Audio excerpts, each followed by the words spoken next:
wish to find a lost city. Percy Fawcett was one of the most incredible explorers in world history, one of that generation of men who tried to fill in the blank space on the map. Who would venture into these blank spots on the map, a little more than a machete, a compass, and an almost divine sense of purpose. And early on, he began to explore the Amazon in the early 1900s, which was really this large last blank spot on the map. Initially, he went towards solving quite an important border dispute.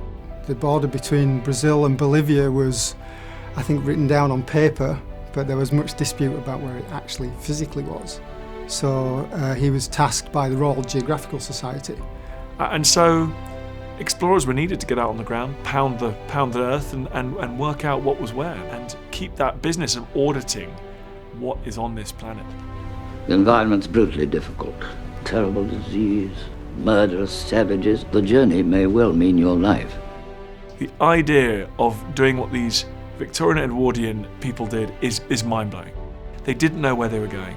They had inappropriate food which spoiled. They didn't know how to live off the land. They didn't know what things were safe to eat or not.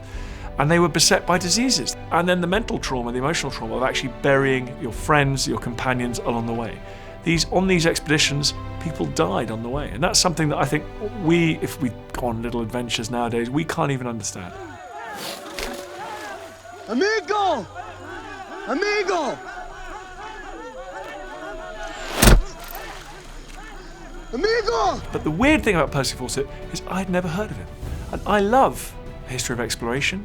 I live for that stuff, and I'd never heard of Percy Fawcett. He was once one of the most famous people on the planet. There was a time where people followed this journey into the jungle. It was one of the first kind of mass news stories. He inspired the character of Indiana Jones, but then gradually he kind of disappeared from memory.